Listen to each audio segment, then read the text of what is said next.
2024 के लिए। ठीक है, तो आ जाइए हम लोग इस वीडियो को शुरू करते हैं। इस वीडियो में हम लोग देखो कुछ क्वेश्चंस लिए हैं। पहले मैं आपको स्लाइड से दिखा देता हूँ कि मैं क्या क्या इसमें कराने वाला हूँ। सबसे पहले ये सारे कुछ PYQ क्वेश्चंस हैं और एक ये देखिए इस टाइप के क्वेश्चंस हैं और ये रहे हमारे कुछ क्वेश्चंस, यहाँ पे क्वेश्चंस हैं। ये सारे हमारे पास PYQ के क्वेश्चंस हैं, लेकिन आज अभी हम इस क्वेश्चंस को सॉल्व नहीं करेंगे। सबसे पहले हम ट्रायंगल के कॉन्सेप्ट को, उसकी प्रॉपर्टीज को समझेंगे, ठीक है ना, थ्योरी को थोड़ा सा। उसके बाद हम लोग आ जाएंगे इसमें अपने PYQ क्वेश्चंस पे। ठीक है, तो आ जाइए शुरू करते हैं हम लोग ट्रायंगल। सबसे पहले हम लोग देखते हैं कि ट्रायंगल क्या होता है। ट्रायंगल एक क्लोज्ड फिगर होता है इन 3 साइड्स, ठीक है ना। हिंदी में बताएं तो 3 भुजाओं से घिरी हुई एक आकृति होती है जिसे हम लोग त्रिभुज बोलते हैं, ठीक है ना। जहां पे ये वर्टेक्स, ये जहां पे ये जो साइड्स हैं या जिन्हें भुजा बोल रहे हैं, जिन्हें हम साइड्स बोल रहे थे, ये जो लाइन्स होती है इन्हें हम साइड्स बोलते हैं। ये जहां पे मिलती हैं इस पॉइंट को हम लोग वर्टेक्स बोलते हैं। क्या बोलते हैं? वर्टेक्स। तो इस त्रिभुज के कितने, एक त्रिभुज में 3 वर्टेक्स हो गए, ठीक है ना। और ये जो लाइन होती है इन्हें हम एजेस बोलते हैं, एज या फिर साइड ऑफ ट्रायंगल बोलते हैं, ठीक है। तो ये हो गया हमारे त्रिभुज की बात, इंट्रोडक्शन की बात हो गई, ठीक है। आ जाइए नेक्स्ट टॉपिक पे, इस पे थोड़ा सा और डीप में जानते हैं। अब हम देख लेते हैं कि त्रिभुज जो होते हैं या ट्रायंगल वो कितने टाइप के होते हैं, ठीक है ना। ट्रायंगल जो होते हैं टोटल 6 टाइप के होते हैं, ठीक है। 6 तरह के ट्रायंगल होते हैं। वो 2 बेसिस पे देखते हैं। पहला हम लोग देखेंगे एंगल के बेस पे। हिंदी में बोले तो कोण के आधार पर जो ट्रायंगल होते हैं वो 3 तरह के होते हैं। उसके बाद हम लोग देखेंगे उनकी साइड के आधार पे, मतलब कि भुजाओं के आधार पर कितने प्रकार के होते हैं। तो एंगल के बेस पे, एंगल क्या होता है वो आप लोगों ने समझ गया। अगर ये ट्रायंगल है सपोज, ठीक है, ये ट्रायंगल है, तो ये जो इन साइड्स के बीच में ये जो स्पेस दिखता है इन्हें ही हम एंगल बोलते हैं। आई होप आप लोगों को रिवीजन हो रहा होगा, आप लोग साइंस बैकग्राउंड से हैं सारे, ठीक है।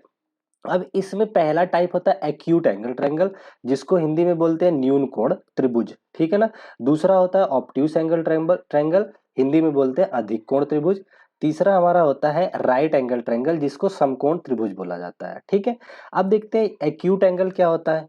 देखो एक्यूट एंगल ट्रायंगल्स वो होते हैं जिस ट्रायंगल की सारे कोण, तीन के तीनों एंगल जो हो लेस देन 90 डिग्री हो। कितने हो? Less than 90 degree. यहाँ पे अगर थीटा ले लेते हैं, सपोज यहाँ पे थीटा है तो ये 90 डिग्री से छोटा हो। 90 डिग्री से छोटा कुछ भी हो सकता है। जैसे मान लो अगर ये 60 है, ये 30 है, ठीक है ना। और ये भी हमारा 9, ये मान लो 30 नहीं, ये मान लो 45 है, ये भी मान लो 45 है। सॉरी, एक मिनट, इनका सम भी तो 180 होना चाहिए क्योंकि प्रॉपर्टी गलत नहीं होनी चाहिए, ठीक है ना। ये मान लो 60 तीनों है, ठीक है। तो आप लोग समझ गए होंगे एक्यूट एंगल ट्रायंगल कौन से होते हैं। ऐसे ट्रायंगल जिनके तीनों एंगल लेस देन 90 हो, ये हमारा एक्यूट एंगल ट्रायंगल की प्रॉपर्टी हो गई, ठीक है। दूसरा टाइप होता है हमारा ऑब्ट्यूस एंगल, ठीक है ना, जिसको बोलते हैं अधिक कोण। इसमें क्या होता है, एक कोण जो होता है मोर देन 90 डिग्री होता है। इस तरह से सपोज मैंने ये बना लिया, ठीक है ना। 2 कोण तो न्यून कोण होंगे, न्यून कोण का मतलब एक्यूट होंगे, लेकिन एक कोण इसमें जो होगा मोर देन 90 होगा, ठीक। ये रहा, सपोज ये वाला कोण हमारा 100 का हो गया। 100 जो होता है मोर देन 90 होता है, और बाकी सारे जो एंगल होंगे ये क्या होंगे? लेस देन 100 होंगे। मान लो ये 40 है, ये भी 40 है, ठीक है ना। तो इस टाइप के ट्रायंगल को हम लोग क्या बोलते हैं? ऑब्ट्यूस एंगल ट्रायंगल या फिर अधिक कोण त्रिभुज बोलते हैं, ठीक है। तीसरा टाइप इसका होता है राइट एंगल ट्रायंगल, जिसको हिंदी में बोलते हैं समकोण त्रिभुज। राइट एंगल ट्रायंगल की पहचान क्या होती है कि एक एंगल इसमें 90 डिग्री का होता है। ये अगर इस तरह से हमने ट्रायंगल बना लिया तो इसमें एक एंगल कितने का होगा? इक्वल होगा 90 डिग्री के। बाकी जो होते हैं ये लेस देन होते हैं 90 से, ठीक है ना। ये प्रॉपर्टी पे बेस्ड होते हैं। तो आप लोग तीनों टाइप समझ गए। अब थोड़ा सा हम लोग इसके बारे में और जान लेते हैं, राइट एंगल ट्रायंगल के बारे में, ठीक है। इसकी कई सारी प्रॉपर्टीज होती हैं, इसमें पाइथागोरस थ्योरम कैसे लगता है उस पे बेस हम सारी चीजें देख लेते हैं। कौन सी साइड का क्या नाम है वो चीजें देख लेते हैं। आ जाइए नेक्स्ट स्लाइड पे। ओके, देखिए अगर कोई राइट एंगल ट्रायंगल हमने है, सपोज ये हमने राइट एंगल ट्रायंगल बना लिया, आराम से यहाँ पे एक ड्रॉ कर लिए, ठीक है ना। अब इसमें एक एंगल तो फिक्स होता है, कितना? 90 डिग्री। बाकी 2 एंगल जो होते हैं वो लेस देन 90 होते हैं, वो हमें पता नहीं होते कितने हैं, वो अकॉर्डिंग टू क्वेश्चन होंगे, ठीक है। अब देखिए एक साइड जो सबसे बड़ी साइड होती है, या तो ये ऐसे याद रखो, जो 90 डिग्री वाले एंगल के सामने वाली साइड होती है इसे हम लोग बोलते हैं हाइपोटेन्यूस, ठीक है ना। इसे एच से डिनोट करते हैं। हिंदी में इसी साइड को बोला जाता है कर्ण, ठीक है, अभी हम थोड़ा सा इंट्रोडक्शन दे रहे हैं ताकि हम प्रीवियस ईयर जो क्वेश्चन है उनको सॉल्व कर पाए, इसी बेसिस पे क्वेश्चन है सारे, ठीक है। अब इन दोनों में से एक परपेंडिकुलर होता है और एक बेस होता है। अब बेस कौन सा होगा या परपेंडिकुलर कौन सा होगा, वो इन एंगल्स पे डिपेंड करता है कि किस एंगल को रेफरेंस मान के पूछा जाता है। जनरली हम जो याद रखते हैं, ये नीचे वाली साइड को हम इसे बेस मानते हैं, ठीक है ना। बेस, इसी को हिंदी में आधार भी बोलते हैं, आधार, ठीक है। और इस वाले को हम परपेंडिकुलर या फिर लंब बोलते हैं हिंदी में, ठीक है ना। तो ये पॉइंट हो गया। ये तीनों साइड के बारे में हमें पता चल गया, ठीक है। अब इन तीनों साइड का एक रिलेशन दिया था पाइथागोरस ने, ठीक है ना। तो पाइथागोरस थ्योरम क्या कहती है कि जो सबसे बड़ी साइड है, जो हाइपोटेनियस है, इसका अगर वर्ग कर दें, वर्ग का मतलब होता है स्क्वायर, ठीक है ना, इसको अगर हम स्क्वायर कर दें, ठीक है, तो ये इक्वल टू होता है रिमेनिंग दोनों साइड्स के स्क्वायर के सम के इक्वल। मतलब बेस का स्क्वायर प्लस परपेंडिकुलर का स्क्वायर, ठीक है ना, ये होता है। ये हमारा, इसी को बोला जाता है पाइथागोरस थ्योरम। ये कई बार हमसे आसान से क्वेश्चन पूछ लिया जाता है, कोई एक साइड देकर, दो साइड देकर के तीसरी पूछ लेता है, तो वो हम इसी फार्मूले से निकालते हैं, ठीक है। अब देखिए, कुछ ट्रिपलेट होते हैं जो हमें कैलकुलेशन करने में हमारी हेल्प करते हैं, जिनको हम डायरेक्टली मेमोराइज करके रखते हैं, ठीक है ना। ट्रिपलेट का मतलब क्या होता है वो हम बता देते हैं। जैसे ये 3 नंबर हो गए, 3, 4, 5, इसमें दो छोटी संख्याएं जो हैं, इनका स्क्वायर करके अगर हम ऐड कर दें, इन छोटी संख्याओं का स्क्वायर करके ऐड कर दें, तो इस बड़ी संख्या की स्क्वायर के इक्वल आ जाता है, जो कि इसे पाइथागोरस रूल को फॉलो करता है। तो उसे हम ट्रिपलेट बोलते हैं। जैसे इसका मैं आपको एक एक करके दिखा देता हूँ। जैसे 3 का स्क्वायर 9 हो गया, प्लस 4 का स्क्वायर 16 हो गया। अब इन दोनों को ऐड करो आप, देखिए 16 और 9 25 होता है, जो कि तीसरी बड़ी वाली साइड के स्क्वायर के इक्वल है, 5 स्क्वायर के, ठीक है ना। तो इस तरह से जो सेट होते हैं, इन्हें हम ट्रिपलेट बोलते हैं, इस त्रिभुज के, ठीक है ना। और इनके जो गुणज होते हैं, सेम नंबर से अगर हम गुणा करें तो वो भी उनके ट्रिपलेट होते हैं। जैसे 3 में 2 से गुणा किया तो 6 आ गया, 4 में 2 से किया तो 8 आ गया, 5 में 2 से किया तो 10 आ गया। तो ये तीनों भी आपस में क्या हो गए, ट्रिपलेट हो गए। फिर हमने 3 को 3 से गुणा करके देख लिया, तो इस तरह से 9, 12 और 15 भी ट्रिपलेट होते हैं, और 12, 16 और 20 भी ट्रिपलेट होते हैं। इसी तरह से आपको याद रखना है, 5, 12, 13 का एक ग्रुप होता है, ये ट्रिपलेट में आते हैं। फिर 10, 24, 26 ये भी हमारा ट्रिपलेट होता है। 7, 24, 25 ये भी ट्रिपलेट होता है। 8, 15, 17 एक ये ट्रिपलेट होता है। 9, 40 और 41 ये ट्रिपलेट होते हैं, ठीक है ना। यहाँ अगर हमें ट्रिपलेट याद होते हैं तो हम कई बार बिना पाइथागोरस लगाए डायरेक्ट हम आइडेंटिफाई कर लेते हैं साइड्स को, ठीक है ना, इसकी हेल्प से। तो आप लोग इस चीज को याद रखेंगे, ठीक है। आ जाते हैं हम अपने अगले स्लाइड्स पे, ठीक है। पहले हम लोग फंडामेंटल से क्लियर कर लेंगे, फिर अपने क्वेश्चंस पे आएंगे, अच्छे अच्छे क्वेश्चंस करेंगे, ठीक है। हमने टाइप ऑफ ट्रायंगल जो है, कोण मतलब एंगल के आधार पे तो देख लिया था।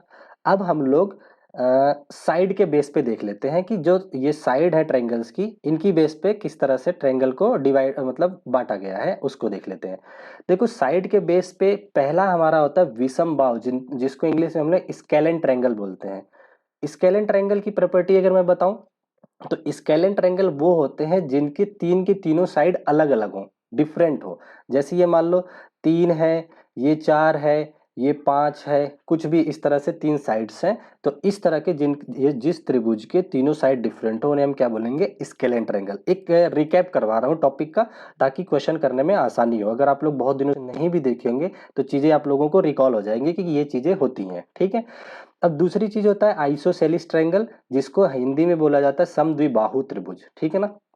इस त्रिभुज में क्या होता है, अगर ये मान लो ट्रायंगल है, इसमें क्या होता है, इसकी कोई भी दो साइड्स जो होती हैं आपस में इक्वल होती हैं, ठीक है। सपोज अगर हम ये साइड और ये साइड आपस में इक्वल है, एक एक साइड जो होती है अनइक्वल होती है, इस टाइप के ट्रायंगल को हम लोग क्या बोलते हैं, अगर ये ए है तो ये भी ए है, इसकी लेंथ कुछ बी होगी, ठीक है ना। तो इस टाइप के ट्रायंगल को आइसोसेलिस ट्रायंगल या समद्विबाहु त्रिभुज बोला जाता है, ठीक है। हम आज आ जाते हैं अपने तीसरे टाइप पे। तीसरा हमारा क्या, इक्विलेटरल ट्रायंगल, जिसको हिंदी में बोला जाता है समबाहु त्रिभुज। समबाहु का मतलब जैसे कि समझ में ही आ रहा है, जिसकी सारी भुजाएं बराबर हो, सम हो, ठीक है ना। तो इस तरह का ट्रायंगल होता है जिसमें तीन की तीनों साइड सेम हो। जैसे अगर इस साइड की लेंथ ए सेंटीमीटर है, तो इसकी भी लेंथ ए सेंटीमीटर होगी, और इस वाले की भी लेंथ ए सेंटीमीटर होगी, ठीक है ना। तो तीनों साइड्स आपस में क्या हो जाएंगी, इक्वल हो जाएंगी। तो ये हमारा साइड्स के बेस पे हमने देख लिया कितने टाइप के होते हैं, 3 टाइप के ट्रायंगल्स होते हैं। ठीक है, अभी हम नेक्स्ट पे आ जाते हैं अपनी स्लाइड पे। इस पे देखते हैं, कुछ प्रॉपर्टीज के बारे में जान लेते हैं। ठीक है, ट्रायंगल्स की प्रॉपर्टी क्या होती है। अब देखिए, क्योंकि क्वेश्चंस जो पूछे जाते हैं प्रॉपर्टीज बेस पे, हमने पीवाईक्यू देखा है तो उसमें बहुत सारे क्वेश्चन जो प्रॉपर्टी बेस पे हैं, तो इसे हमें ये प्रॉपर्टी पता होनी चाहिए। तो बेसिक्स ही देख लेते हैं। सबसे पहली जो प्रॉपर्टी होती है angle sum property. Angle sum property का मतलब होता है कि कोई किसी भी टाइप का त्रिभुज हो, ठीक है ना, जितने टाइप के हमने ट्रायंगल पढ़े 6 के 6, वो किसी भी टाइप का हो, उसके सारे इंटायर एंगल मतलब इंटरनल एंगल का सम जो होता है वो 180 डिग्री होता है।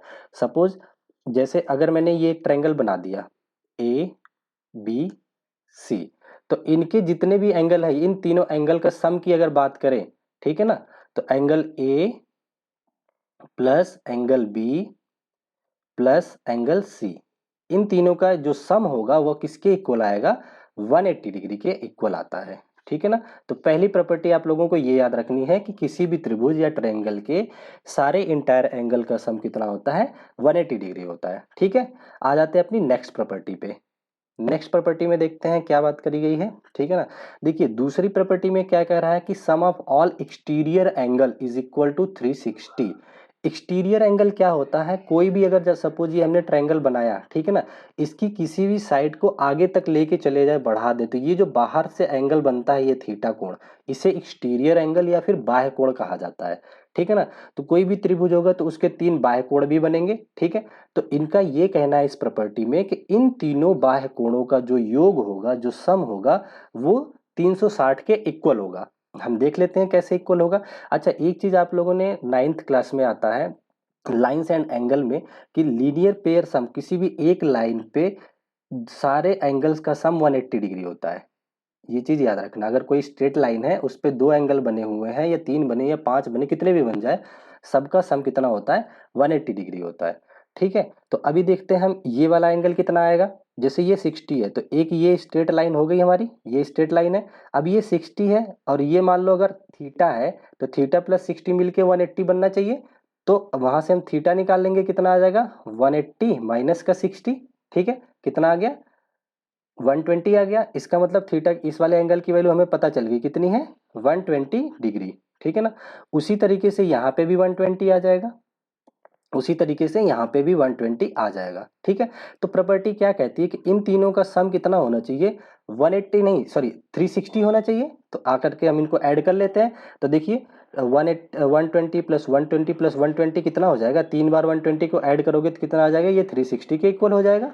ठीक है ना, तो यहाँ से हमारी ये प्रॉपर्टी प्रूव भी हो जाती है। तो हमें एक प्रॉपर्टी ये याद रखनी है कि किसी भी तीनों एक्सटीरियर एंगल का सम कितना होता है, 360 होता है। ठीक है, यहाँ तक हमने प्रॉपर्टी देख लिया। अपनी नेक्स्ट प्रॉपर्टी को देख लेते हैं।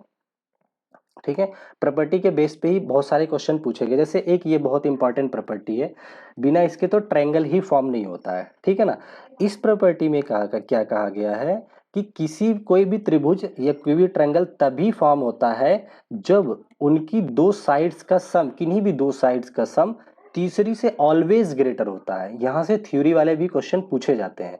ठीक है ना, एक बार मैं फिर से रिपीट कर देता हूं, किसी भी ट्रायंगल की 2 साइड्स का सम क्या होता है, ऑलवेज ग्रेटर देन 3 साइड्स। जैसे इसमें देखते हैं, इस ट्रायंगल में एक साइड देखिए ए लेंथ का है, ये ए लेंथ ले लिया और बी लेंथ, अगर हम ए की लेंथ को और बी की लेंथ को ऐड करेंगे, ये हमेशा ग्रेटर आएगा सी वाली लेंथ से। ठीक है ना, एग्जाम्पल ले लेते हैं। जैसे ये 3 साइड्स है, मान लो 3 सेंटीमीटर, ये 4 सेंटीमीटर, ये 5 सेंटीमीटर। अगर ये प्रॉपर्टी फॉलो होती है तभी इनसे ट्रायंगल बनेगा। चलते हैं हम प्रॉपर्टी चेक करते हैं। तो किन्हीं भी दो साइड का सम देखते हैं, तो 3 प्लस 4 7, क्या ये हमेशा थर्ड वाले से ग्रेटर है, 7 ग्रेटर है 5 से, यस। यहां से ट्रायंगल बनेगा, किसी का भी ऐड करके देख लो। जैसे 5 प्लस 4 कर लिया, ये कितना आ गया, 9 आ गया। अब क्या 9 जो है 3 से बड़ा है, बिल्कुल बड़ा है। ठीक है ना, तो 3 से ये बड़ा है। तो ये प्रॉपर्टी बहुत इंपॉर्टेंट होती है। तो क्या है प्रॉपर्टी कि किसी भी ट्रायंगल के दो साइड्स का सम ऑलवेज ग्रेटर होगा किसके, थर्ड साइड से। ठीक है ना, इसका जस्ट अपोजिट भी होता है, वो हम नेक्स्ट स्लाइड में इसमें देख लेते हैं। इस प्रॉपर्टी में क्या कह रहा है, देखिए इसका, इसमें ये कह रहा है कि किन्हीं भी दो साइड का डिफरेंस, मतलब दो साइड के अंतर घटाव को जो होता है वो हमेशा छोटा होगा तीसरी साइड से। जैसा कि उस प्रॉपर्टी में था ये फोर्थ प्रॉपर्टी में है, ठीक है। जैसे ये एग्जांपल लेकर के हम चेक कर लेते हैं, इसमें से किसी भी दो साइड का डिफरेंस करिए। अभी देखिए तीसरी से वो हमेशा लेस आएगा, ठीक है। जैसे इन दोनों को पकड़ लेते हैं 4 और 5 का, 4 और 5 का डिफरेंस करोगे तो कितना आएगा, 1 आएगा, 1 आया। और एक देखिए छोटा है किससे, 3 से, छोटा है ना 3 से, तो तीसरी साइड से छोटा आया ना, किसी का भी अंतर ले लीजिए। जैसे 4 और 3 में तो देख लेते हैं, तो 4 में से 3 गया तो भी 1 आया, ये छोटा है 5 से तीसरी वाली साइड से, ठीक है ना। तो ये प्रॉपर्टी एक याद रखनी है, क्या प्रॉपर्टी है कि किसी भी ट्राइंगल के दो साइड्स का डिफरेंस क्या होता है, तीसरी से लेस होता है। तो ये आप नोट करके लिख भी सकते हैं, ठीक है ना। तो इस वीडियो में हम लोग यहीं तक रखते हैं, फिर हम लोग नेक्स्ट वीडियो में जो क्वेश्चन है उस पे सॉल्व करेंगे, जो हमने पहले स्लाइड्स में आपको दिखा रखा है। और एक्सटीरियर एंगल प्रॉपर्टी, कुछ प्रॉपर्टीज भी रह रही हैं जिनको हम देखेंगे और अपने पीवाईक्यू को सॉल्व करेंगे, ठीक है ना। अगर आप लोग चैनल पे नए हैं तो सब्सक्राइब कर लीजिए और लाइक भी कर दीजिएगा और कमेंट करके बताइएगा कि वीडियो कैसी लग रही है, ठीक है। Okay, thank you so much, फिर मिलते हैं नेक्स्ट वीडियो।